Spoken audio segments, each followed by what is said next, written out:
Draft your LCS team and earn money. Alpha Draft. Snake and World Elite. It was a fantastic first game to kick things off with Snake, taking a pretty convincing victory towards the end of that game. I'm, of course, Julian Pacing Time Car, joined again by Christopher Papa Smithy Smith. And Papa Smithy, how did you enjoy our first game? Because it was a very intricate game. It was a very intricate game, and both teams were kind of playing towards their points of power. I mean, the most interesting thing to me there is that Snake, as a new team into the LPL, recognized that it was going to be the late game that really took them over. They were able to play so reserved in the middle game, understand that in the mid game, all they had to do was get that extra farm onto the Tristana to scale up, and they never made any desperate plays. They never tried to go for those dragons they didn't have a chance to get. They just tried to play control League of Legends, get to late game, and then that Tristana, she went off. Yeah, one of our potential concerns, I feel like, with World Elite yesterday was that they were just a little bit scattered. Maybe the communication was getting to them a little bit, kind of learning. They are a new team, of course, like a lot of the LPL teams, but didn't feel quite as together as some of the other teams did. Anyway, we are into Chancellor League, though. So let us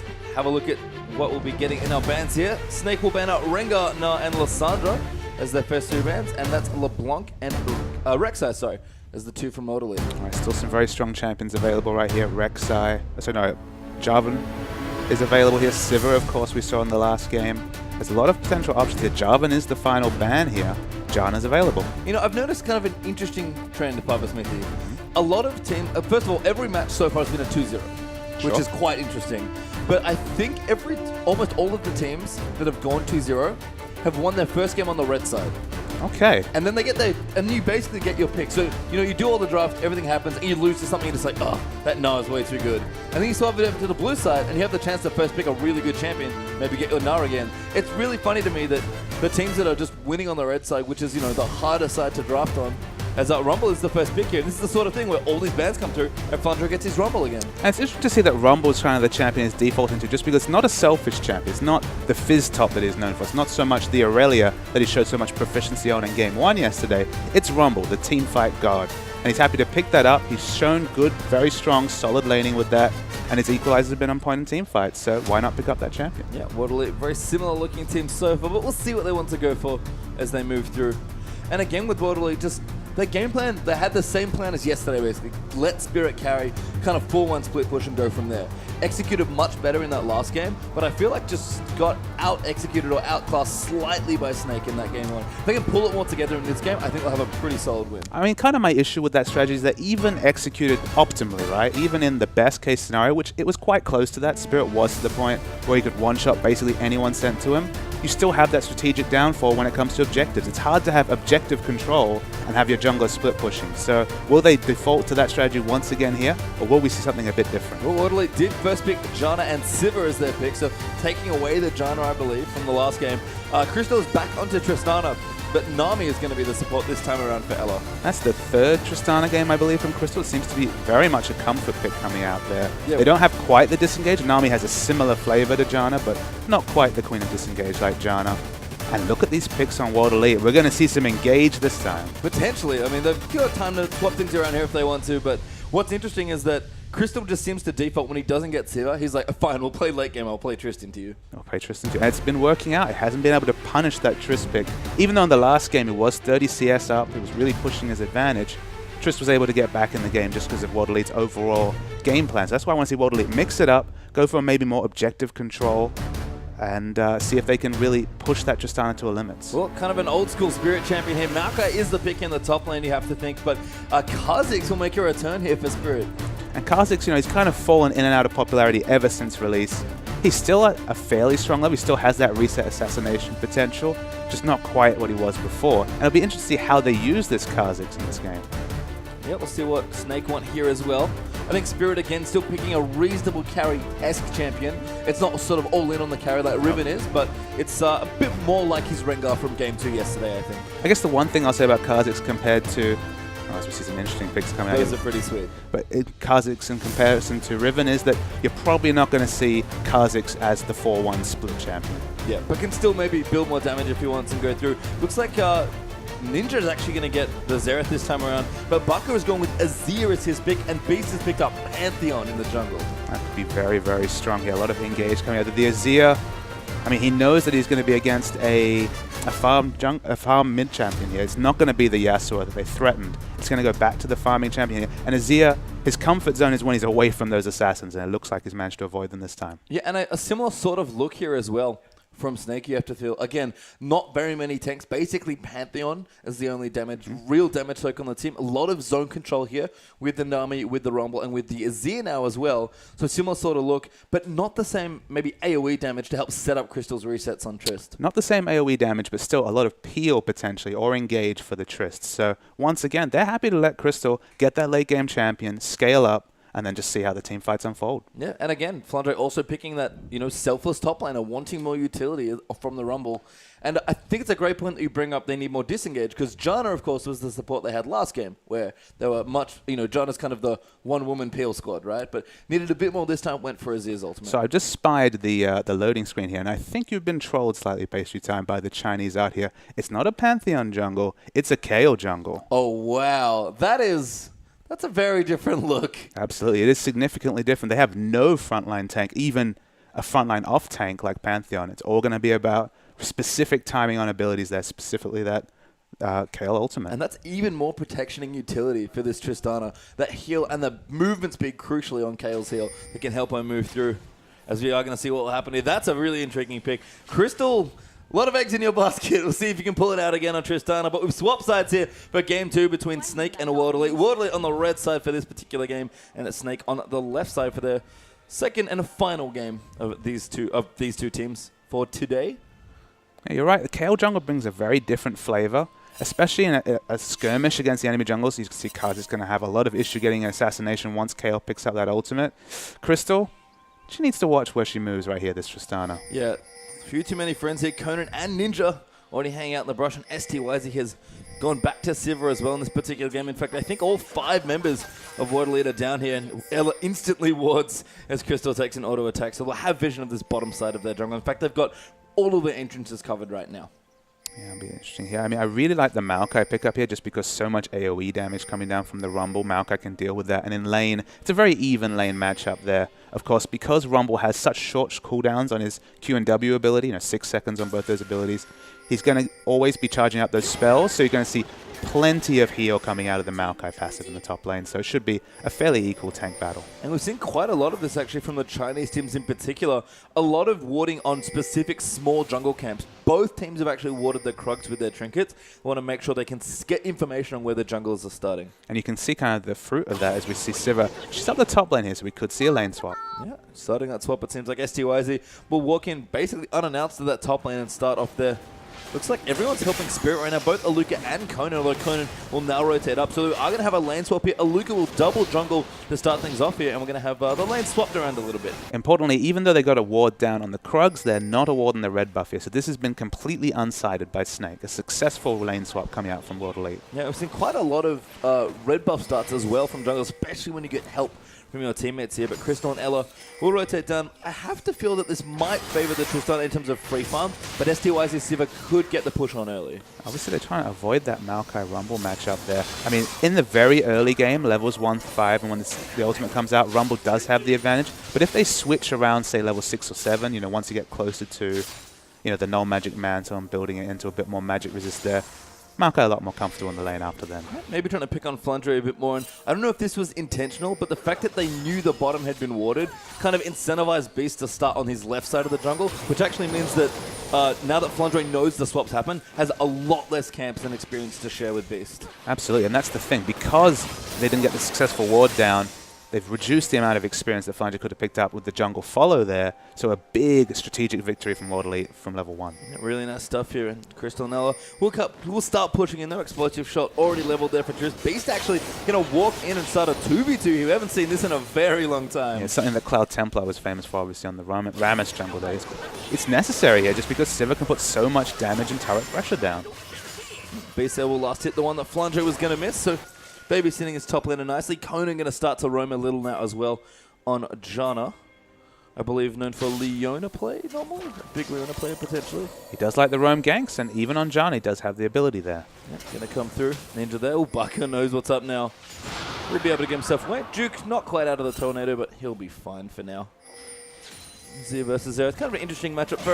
Very range, very poke heavy for both those mid laners. And just as I was saying before, I mean, Zia, he has trouble with those assassins, but in a farm lane like this, I mean, Zia late game, his damage is just obscene. So they're going to be very happy to get this matchup in the mid lane. But, I mean, last game, it was Barker who was really doing a lot of heavy lifting with the massive stacks of AP on Xerath. So Xerath, no slouch in the late game either. Flunder just powering up. Beast will now rotate through his jungle and try and pick up his red buff to get closer to level 4. Very aggressive push by both of the duo lanes, actually. Basically emptied into 2 different 2v1 lanes, and both Tristana and Sivir are pushing very aggressively towards the towers. Absolutely. The lane freeze is not existing. I mean, it's very hard for Tristana, obviously, to not level that explosive shot and freeze the lane. You do see it sometimes in the OGN, you know, just not skilling an ability, but potentially here had already skilled that explosive shot and it was always going to push. And I mean, Sivir's best when she's pushing, so both of them with the push flavor here. It means plenty of experience coming down, and Rumble will still be able to pick up that equalizer, at least the experience for it, by the time we see a Dragon attempt. Yeah, Flandre sort of zoned off his tower here, but will return to last hit. No real dive threat right now. I like the ward just behind Flandre's Rumble as well, spotting out the potential dive from Spirit if he does want to rotate over there. And he seems interested. Spirit is going to rotate. Actually going to find Beast now. This would be quite the duel. I think they've both spotted each other. Good deep pink ward though, placed down by World Elite. And you saw that Spirit. He noticed that Ninja was backing off there. He had to go and buy, so he knew he wouldn't have any mid lane support. Smart to back away from any engage. Yep, does not want to get involved. And again, counter jungling, very much a team game here as Fiendish Codexes have been completed by both mid laners. Actually a small CS lead for Ninja, but Barker should catch up pretty swiftly. Last hitting minions as they crash towards his turret. Spirit, though, continuing to ward aggressively here towards the top side of the map. And Beast, once again, forced up into that top lane to try and help Flandre. And that's 2 games in a row where we have seen kind of the polar opposite play from Beast as from the first series against Gamti. Very much on the back foot here to the moves of the enemy jungler. Great gank from Spirit. Good amount of damage down. That forces Barker to get away to his Sand Soldier. Doesn't blow a summoner spell, but a good little damage trade there.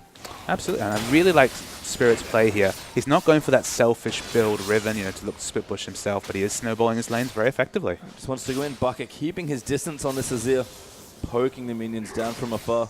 Again, wants to be careful with just his health bar after Spirit did pay him a visit. Ninja, level 6 now as well. Both quite low in mana are these two. They've choked through a lot of their potions and biscuits. Ninja, though, will pop one now as they'll just continue CS. And again, a slight lead here for Xerath, but nothing major so far as we move back around the other lanes here. Oh man, actually gets caught by a stun. Has to be careful. The ultimate does juke the last bolt. Ninja now flashing forward as well. A good stun, though, doesn't need it. And Ninja, way too far forward, gets first blooded by the KO. I can only imagine looking at his mana bar that he was probably 1 or 2 mana away from the flash kill on Barker. They're very awkward from Ninja. A miscalculation that could cost him this laning phase. And Beast, just really smart presence, you know, knows that his mid lane is low, probably wants to be near the lane anyway, picks himself up a free first blood as a result, and things going well for the Snake jungler once again.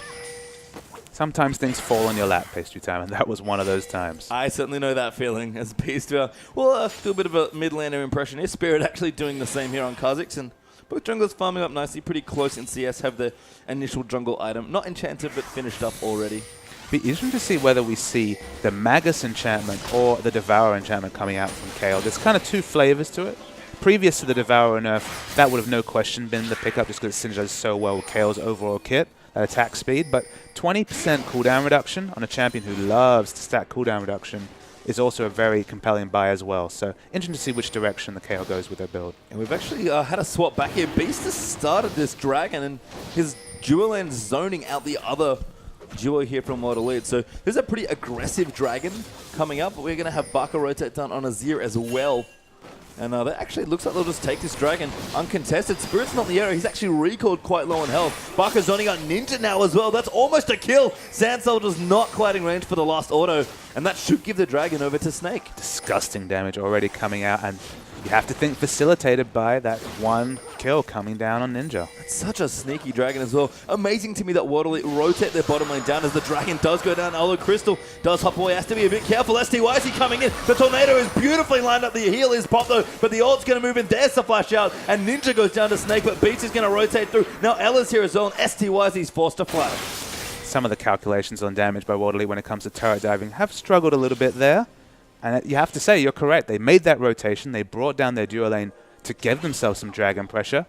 Sneakily taken away by Snake. They still lost it. Just such good knowledge of his champion and the jungle in general by Beast. That's a two-man dragon that he felt confident starting just with the vision and just the knowledge that he could do it on Kayle with. I think Ella was helping at some point with Baka zoning out Ninja from that, potentially poking him off as well. So very nice strategic moves in the early game here for Snake, and that will give them about a 2,000 gold lead, actually. I guess some gaps in the vision there. You do see the pink that went down in the river brush that it would have given them vision on the exit from the dragon pit. They just had no idea that it was going on. Yeah, and again, good pressure by the dual lane of Snake to just keep Waterley back. And it's crazy to me because I know you love to talk about the one-item power spike. Because never mind, a fight has come to Aluka. We'll find Flandre and gets blown up as the ultimate from Xerath comes in there as well.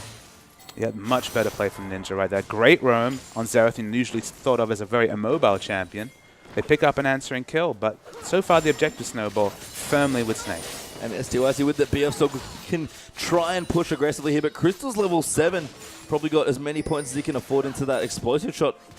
And going to start counter-pushing reasonably well against Sivir, who should have the push advantage right now. Absolutely, and not playing with a significant CS disadvantage this time, although alone in lane has to be careful. Crystal, this happens a lot, I feel like. Snake support Ella also seems to love to roam. Beast actually does pick up the blue buff. That was very nicely timed on that smite. And kind of saw it yesterday with the Nunu. Bit more counter jungling this time on Kayle. Absolutely, a bit more of that counter jungling flavor. And I do like Crystal testing his limits. I feel like he's just opening himself up for those really insane team fight mechanics. Yeah, and Flandre now has even visited the mid lane. Seems like Baka has gone back to base. So Flandre's like, no worries, buddy. I'll cover you. Building up towards probably the Haunting guys once again. Silk Shoe's already completed also. Still no more information. I have to think with the attack speed pickup here with the Zerka Greaves coming down for Kayle, probably going to be that Devourer enchantment, but no confirmation either way of the build. Ooh, Ella actually hiding in the bush. Conan level 6, Ella still level 5, and very low in mana is this Nami. Probably going to try and go back. Beast low in his jungle, but able to quickly clear out the Red Cap. Crystal down the bottom's in trouble though. STYs, he's popped his ultimate. Ella though trying to run defense. Conan with the slow. Can't get enough auto attack damage in, and Crystal gets away with it again. Another misjudgment of damage right there. The flash comes out from Conan, but it didn't have the follow-up damage coming in from STYZ. Crystal lives another day, and it's been a recurring trend for Snake here. Yeah, I mean, Crystal just seems to always push the limits of his champion, know exactly what fights he can take and where he can be, maybe a little risky here. And he's survived every time. He's chugging potions down now as well. No help here coming, by the way, so Snake have to deal with this on their own. Yeah, we see the massive burst of damage coming out from the shielded STYZ there with the BF sword, of course. Up in the top lane, very equal. Rumble slightly ahead. Just what we expect from a Rumble Maokai matchup as we finally got that 1v1 lane now. Yeah, and I wanted to touch on a little, kind of moving back to STYZ just for a second. You mentioned that, the BF sword's already been completed, and that was the other thing about the bottom lane rotation that meant to me that I thought they were just going to take over the bottom half of the map, because I know you love to talk about Sivir's one item power spike, just that BF sword, they're going to clear so quickly. I mean, BF sword gives her the instant wave clear, so theoretically Tristana should always be suffering under a turret. I mean, they do take the turret very quickly there, so they are able to pick that up. And Spirit, he's going for something. He's snuck in. There's a port. Actually, Flandre's coming in. Got to be careful. Never mind. That's actually a Luca. But they're going to start this fight. There's the Rumble ultimate. And Spirit's got the first kill onto Beast Kayle. Now Flandre a little low there as a Luca jumps on a Crystal. Good buster shot, though. Might keep him alive. But World Elite 2-0 up. So far, Crystal in trouble. There's massive damage from Spirit. Nowhere to run. And he gets a third kill, I believe. And Spirit standing in a pink ward, knew he was unsighted there. Great teleport coming in once again, although Ninja, he's in trouble. Knock up and a fantastic ultimate by Azir as well. Dodges the stun out as well. Baka just knows the limits here. Conan even getting poked out as well. Has to be careful. Ninja, though, will walk out of range of those Sand Soldiers. But a win there for World Elite. Spirit now coming in as well. Importantly, no objective to pick up here, though. Spirit, everyone who goes in range of this Azir is getting poked down. But he was not at that team fight in the bottom lane, and that gave World Elite 3-0 after they'd already gotten the tower. And look, they showed great aptitude in getting those picks and setting up nice team fight victories in the previous game. It was the objectives that follow picks that didn't exist there. And once again, great picks, but still 1 minute to Dragon. Nothing they can really pick up. Yeah, well, Spirit has to be careful. This tower's going to get quite low here. Baka with the blue buff, arising that tower as well for even extra damage. Janna will rotate in and keep that safe for now. But again, with that Dragon coming up, as you mentioned, all this Azir pressure is really mounting. Once again, we see the power peaks and troughs here as Crystal here. He's struggling to get his items together. Infinity Edge is completed on STYZ. So this next Dragon, I mean, World Elite, they kind of slept on the first one. It's on them to pick up this one here. Yeah, the CS deficit there as well. For Tristana, about 20 CS behind STYZ's Sivir. But Baka is again setting himself up to carry 20 CS ahead of his lane opponent and already chunking people down with just his Morellonomicon. It's one of those things where in the previous series, you would have said Flandre, you would have said Beast. Those were the names you would quote. Crystal in the second game as well. This game, it's Baka stepping up, so they've definitely got carries from all over the map to Snake. Now, Aluka has also fallen behind in CS, though, so Flandre keeping up with the pretty item-efficient Rumble as well. They're doing nicely there. Curious to see how this Kayle continues to evolve as we get into more team fights on. This next Dragon fight, I think, is going to be quite key. Absolutely. And it's going to be the carry power of this Infinity Edge Sivir against the dual magic penetration Rumble. Not level 11 Crucial. Level 11, I would have definitely passed to Snake, but we could see a fight. Oh, Crystal almost goes in, but there's a Luca. Once again, that's a great ult from Baka and a good Kayle ult as well. There's a tidal wave going to follow through, and Spirit gets low, but Conan will reset with his ultimate now. Ninja rotating in. He gets smited actually by Beast, who's trying to zone him out, and that's a win for World Elite. They've chunked them down. They don't have many ultimates left, but if they can keep them out for a little while longer, they might be able to secure the Dragon. Health bars are pretty similar though, so starting the Dragon, tanking that damage is looking very, very risky for World Elite. And we talk about it a little. Dragon, in terms of how quickly we can kill it, didn't change, but it does so much damage now. And Snake are coming in. World Elite really do not want to tank this Dragon with the rest of Snake behind them. Every extra order they take from Dragon just makes the ensuing team fight looking better and better for Snake. WE, they might be biting off too much. 50-50, Kha'Zix gets it, Spirit gets the Dragon, Flandre now, Lozo is forced to flash out, Baka is rotating in, and Beast is going in, there's Crystal, wants to reset, gets one, and there's the next reset, Ninja forced to flash as Crystal will follow him now as well, doesn't have enough, no he does, the Buster shot will clean him out, 3-0 now for Snake. And that last exit kill probably tips the balance of that engage over to Snake. They confirm it here with the mid turret. That's a very nice pickup for Snake. And the lead again thin here, but Snake 1,000 gold ahead, despite playing most of the last game, about 2,000 to 3,000 gold behind him. A similar looking team comp might make it 2 as well for the turrets. STYZ has to be careful here. Janna now in as well to try and defend with his turrets. They do clear enough waves out. STYZ actually maybe fancies himself. I like the sun turret there by Baka, just to make it even harder for them to crack. And calling back to the gold lead here, Page Time. Being ahead in gold with a Tristana comp in the mid game, things are looking good for Snake. Once again, playing around the carry Crystal perfectly on this Trist.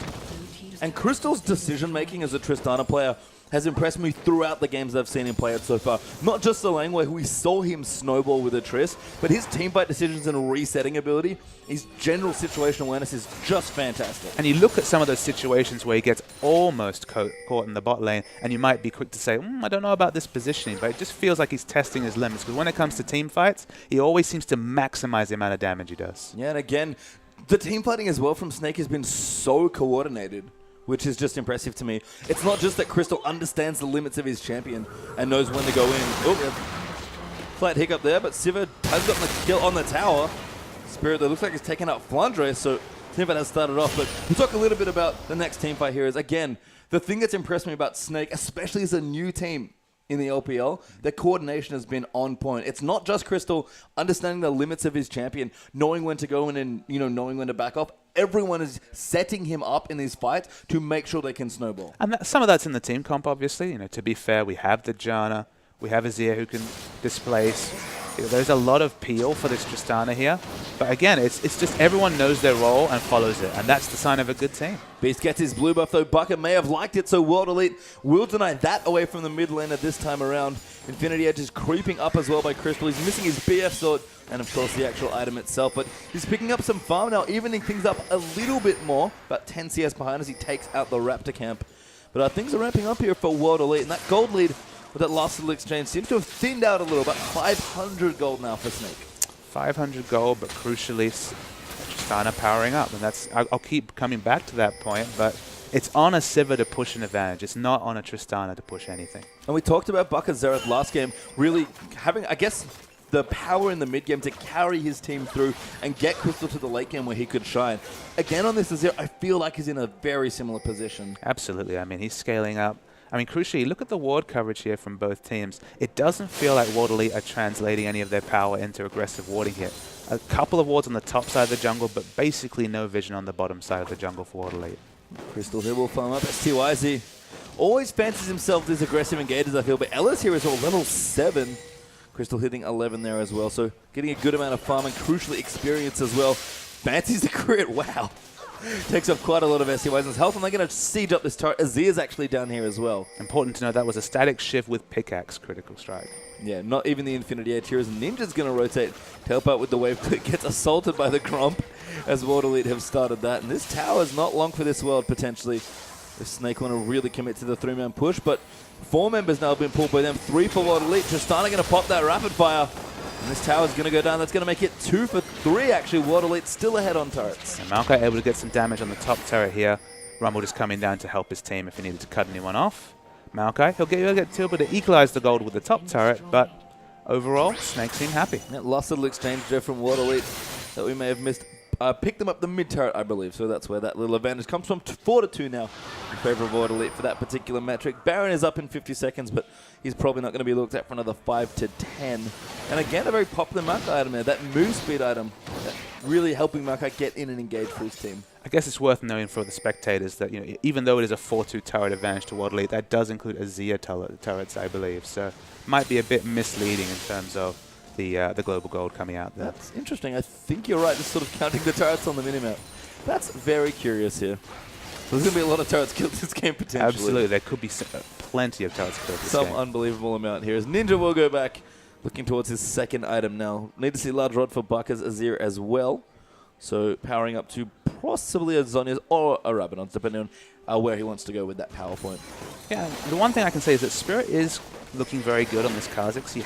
In terms of items, he's at a very good item point here, and it feels like Water Elite are kind of undoing some of their power here by not getting those aggressive wards down and starting to come into the enemy red buff, the enemy blue buff, and really start to contest some of these objectives, just because they are in a power point right now where Tristana's still in that power trough. It does feel like they could be going and competing for those objectives, but they're not moving up their wards aggressively enough, I think, to take advantage of that Sivir pick. And that trough isn't going to last much longer either. 42 seconds till the next Baron, and Tristana has all but finished that Infinity Edge here for Crystal, and that's a big jump in power. Not to mention that the Zhonya's that Bucker is going to be going for next could also be finished by the time that Dragon Fight rolls around. So lots of power there potentially for Snake's next engagement. And it's one of those shining points of Rumble is that even though Rumble's 0-3-4, he has a healthy CS advantage, but hasn't really been involved in any of those kills. He still has kind of his 2 core items here in terms of the percentage health damage, and obviously the equalizer damage is going to be coming out in the next team fight. Look at Maokai here. He has the Righteous Glory, so he has some health. He's working on some magic resist, but he's not a frontline tank, especially to deal with Crystal in this next fight. Here actually going to be a bit of a scuffle. It's Beast and the rest of Snake defending their pink ward here. Bucker going in, actually wants to go aggressive. Arises on that tower. They're going to try and take this out and do very cleanly, excuse me. Tier 2 turret going down with Dragon now up as well. The Azir turret's going to give them vision, if nothing else, towards that mid lane. And vision's the word, Page Jam, because they get that ward on the enemy walls as well here. So much advanced vision, so much map vision for Snake. They're going to easily be able to secure a dragon here, and it'll be difficult for Water Elite to contest, but they're right on it right now. I think one of the cute things as well about Azir turrets is that you kind of, your minions, the vision that minions give you, which is invaluable, just extends a bit further because it forces your enemy minions to stop at that artificial turret. Look how cute this is with Bucker taking out the pink ward over the cove. Makes me smile here. Another pink ward by, that Snake moved through, I think, as well, just in that brush. Ella will walk over it. I think he found it. Aluka takes out that ward. Turret goes down. 5th now for Water Elite. That's going to get confusing as Flandre dodging out the Xerath ultimates. Out of range now, but that might be enough poke for Water Elite to take this dragon. So we'll have to see here. No vision on the dragon from either team right now. But we see the converge happening here. Ultimate used by Flandre, I think, as well. So that is not a tool he can use. He's actually quite healthy. Maybe Janna's ult was used to reset. No, Ellis. Nope, that's not even a Janna play. Never mind. Ebb and Flow there helping heal up Flandre. But the dragon here will be checked by Bucker, who'll poke it angrily from the back. But Ninja's got poke here as well. And this is going to be a pretty long dance. You have to feel Flandre though down the bottom. Maybe not. Spirit going to get low here as well, but Aluka will come through, and STY, he just has enough damage. Conan does pop his ult. That's a kill for Water Elite and probably the next dragon. They're in the prime position for the dragon, but you look here, Tristana, she's not happy with just letting that go down. They're going to push up the mid lane here. They're in an excellent position to push here, Snake, and Water Elite, they're going to be slow to react. A pink one there from Ella as well, just wants the timer, you have to think. And no turret forthcoming, going to rotate to the top, maybe pick that one up. Crystal will look to take the red buff now as well, but that was a pretty uncontestable dragon there from Snake at the end. but you have to say no free objectives for World Elite here. Snake is trying to make them pay wherever they can. If they get a turret, great. If they only get the enemy red buff, it's still better than just staying back and watching World Elite take an objective. Yeah, and it's one thing, again, to play well when you're ahead, right? And we talked about that, about Snake coming into this particular series. Snake are ahead in this game, but we're a little behind before. And this is a pretty contentious position right now in this game. So Snake still seem to be on top of things. And one of the things that is the mark of a great team for me, and we'll see if this continues with Snake, it's not, again, how you win when you're ahead, but your damage control when you're behind. How do you trade objectives? Well, it's one of the overall narratives of the LPL this season, FaceTime, is how will the Korean players, the top Korean talent, mostly from the Samsung organizations, come into the LPL, and how will the communication barrier that exists, with these multi-language teams affect their play? Because you've got players who are known for their strong communication coming into a situation which obviously is going to require more pings, more use of a neutral language like English to be able to take advantage of situations. And a lot of players might know, but we do have 2 Koreans on this Snake team. Obviously not of the same profile of the Dandies and Martas of the world, but Beast and Ella, both Korean players here. So in a situation where team's ahead, it's very easy to ping the enemies and say, go, go, go, start that engagement. But when you're behind, can you communicate how to get little advantages, how to minimize losses in a competitive game like this? And you have to say, Snake seem to be working around any situation like that exceedingly well. If you told me they were 5 Chinese players, I'd believe. Yeah, I think I would as well. And everyone in this game has picked up some strong items as well. Basically 2 item power spikes across the board here. So we've got Rumble now with a needlessly large rod to go with his Leandros and the Sork Shoes. We've got Zoni's completed with the Void stuff on the way to go with Bucker's Merlinomicon. Infinity Edge is done along with a static shift for Trist as well. And that pickaxe looks to be moved into a last Whisper fairly swiftly. Sivir 2 items there as well with the Yomus. And needlessly large rod also added there for Xerath. So lots of good stuff coming out now, basically for everyone on both of these teams. But you look at the minimap here, look at those pink wards. You see 2 pink wards, 3 pink wards, defensive pink wards down for Snake. They've got the vision in their own jungle. They're not allowing World Elite to get any advanced vision, so it's a case of pushing in those minions past the first turret, which you've already taken down, and then backing. Like, you're not securing any extra advantages, any extra objectives. You're not even getting wards on buffs here. And it just buys Snake more and more time till we're going to have a Tristana with Kayle ult, with so much disengage from Nami. And it just worries me that World Elite, they don't find any way to be decisive and to take an objective here. And if we have to think of these teams in terms of their, a late game potential as far as team comps go, are we giving the advantage to Snake as well, just because of, again, the kind of Tristana insurance policy by Crystal? I think the one question mark when it comes to World Elite late game, obviously, Tristana's going to be stronger than Sivir, but the most important thing to me is Aluka going to become unkillable? We saw Wicked famously in recent tournaments, getting to that unkillable point on Maokai where it didn't matter how much DPS you had, you weren't getting through that frontline tank. In this case, Aluka doesn't have the gold, although we see an engagement. That was a fantastic gold. Zhonya's as well, though. But Bucker is getting poked up, forced to get himself out. Ella will move into heal. But a couple of ults burn there, no kill onto Bucker. So you're going to keep pushing here as Snake. I mean, if Maokai can pick up that Frozen Heart, can pick up that Banshee Veil, can become that unkillable frontline tank, World Elite are in for the shot for team fights. But just like that's ticking, we're waiting on Tristana to power up here as well. Very close to that last Whisper. Spirit cleaning up vision, though, has to be careful. Flundra has found him, and he's going to hit the Harpoon. That was a lot of Rumble damage. Doesn't have his ult, unfortunately, so Spirit will get away from that one. And we just saw with the Rumble damage and just Bucker there before as well, poking them out. There's more than one carry on this team for Snake as well. Bucker's Azir is doing silly damage already. And Rumble will always be relevant in a team fight, even if he's as far behind as he is now. And with that Zhonya's Hourglass, he can even become a pseudo frontliner just so that he can get in there. He can overheat with his Flame Spitter running and apply that Zhonya just to do some frontline damage to obviously complement the equalizer. Yeah, I mean, Flundra's score isn't attractive here, but if he's behind, I don't think I want to be a Luca in this game. Maokai has not found the footing yet, or the gold to get the big tank items that you're talking about. So we'll have to see. World Elite kind of playing against their own comp a little bit here, because Luca does need quite a bit more farm. And Snake, again, have held onto this lead, but playing very comfortably. And this, again, a thin lead. 2,000 gold is nothing in this particular point in the game. Ella actually going to get caught out as well. The Tidal Wave does come in. Bucker, though, moving in, tries to move STYZ back with his ultimate, but the teleport will come in now as well. That's going to force the flash out of Sivir as he just poking people back, though, but Bucker has popped his on. So Lucas in the middle. He will flash out with Azir, and now Ella going to flash forward. Bubble will add great equalizer coming in there, cutting off STYZ and Conan, and Aluka is forced to flash as well. Spirit once again in, but Crystal gets that first kill. Just an unbelievable equalizer coming out from Flandre there, basically validating the Rumble pick all in itself. And Crystal's going in! He flashes! Sohan, there's a Luca now in trouble as well. And he's just going to go for the reset. Double kill, make it a triple with the Static Shift crit as well. And Crystal... The Static Shift triple there was massive, Pastry Time. He trusts his team so much when he goes in. That was nuts, by the way. Just jumped in and immediately flushed a Xerath post. And you might wonder, how did that team fight happen for Waterley? Because they were in position of power, but Ninja, unfortunately, if we had a replay here, was walking slowly down the mid lane, trying to group with his team as the four of them got obliterated by a wonderful equalizer right there. And it was that positioning on the Xerath, who has long range, but not quite that long, that cost them the fight. Yeah, Flandre's ult didn't kill him, but it basically invalidated STYZ from that last fight, as Baron will now go over to Snake as well. STYZ will push out what he can, knowing that the enemy's on the other side of the map, but Dragon is likely to go over to Snake here as well. STYZ is solo, he can't fight again, and ultimates are coming back now for Snake. In fact, they're going to fight Spirit, he base checks the brush. Goodbye. Instant death, and it's going to be another objective.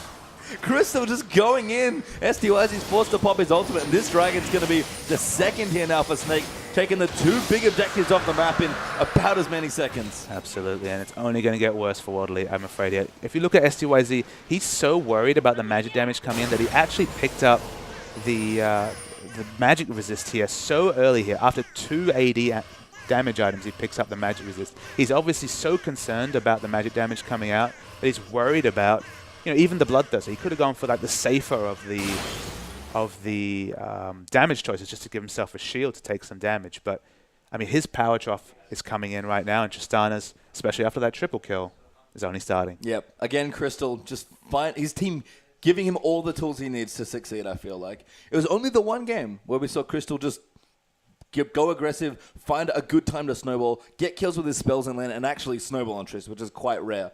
The other 2 times, including just the last game, Crystal has really been put up by his team here to succeed. And he's delivering every single time. But it's not like he's going bot lane and dumpstering the enemy AD carry and just winning it himself. In both games, you know, it's been a bad matchup, but he's been sitting back, he's been farming, he's been choosing his advantages. And it's interesting that it's always been STYZ picking up that early Infinity Edge and starting that power snowball, but it's always been equal when it comes to 2 items. It's always been Infinity Edge Static Shiv against STYZ's Infinity Edge Youmu's. At that point, it's only going to get worse for Sivir. Yeah, it's just so impressive to me that Snake can work together as such a cohesive unit, and Triss is approaching the 4 damage items here. The Rabadons has been done by Bucko, just skipping the Void Staff at this point. Wants pure damage on this Azir, and at 230 CS, he's looking pretty strong against Ninja, who's fallen a little bit behind on this Xerath. And now Snake, they pretty much have complete control of this map. Yeah, absolutely. You can see that STYZ trying to cause some map pressure on the top, you know, much akin to Rivens in the previous game. But Snake going to start pushing down these structures, and with a Tristana this fed, they're going to do it quickly. At level 16, Trist as well. Got long range. Look at Flandre. Actually just fighting. He's going to go in for STYZ. That slow was amazing on that equalizer, and no spell shield saving you there. And STYZ, this is a bit of his profile here. When his team is losing significantly, he does like to split bush, try and cause pressure, you know, hopefully outplay the enemy, but this case didn't work. Bit of an emotional thing as well, you know, I have to get ahead, I need to carry for my team, and he goes off, and Flunder's like, oh, cheers, I'll take the kill, as now Buck is in the mid lane. They took out the bottom inhib and its turret as well, and are moving in here with STYZ dead for 15 seconds or so longer. Buck attacks out that tower, no, not quite, does get it there, as the Giant Shield's not enough, and Crystal's ulted up, the wave's coming in as well. He's cleaning house in this fight. Luca gets obliterated there by Crystal's Triss, and this might just be it. Yep. I mean, Maokai, he just never got a chance to pick up those items. He's still picking up on the constituent parts of 2 big defensive items. Never got them. Crystal rips through them, rips through these turrets, and it's going to be a Snake 2-0. Yeah, Snake. That's 4 games in a row for themselves. 3 kills. Look at Flandre. Just going in there, good bubble on the Spirit. They'll trade a couple kills here back and forth. Potentially Baka tries, goes golden in the zone. He's going to keep himself alive and keep one of those stats off his KDA for that game. And what an impressive showing again here by Snake. Another 2-0 victory.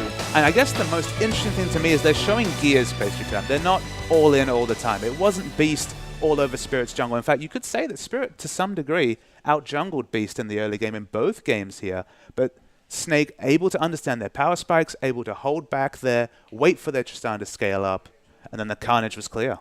It was, and just a fantastic team to watch. Look forward to seeing more of them as well. But we are done for today's LPL broadcast. Don't forget, if you want more games, we'll be casting over at the Riot Games Oceanic stream. That's twitch.tv/Riot Games Oceania. If you continue our Oceanic challenge streams, but the LPL will return tomorrow, guys, so tune in for that as well.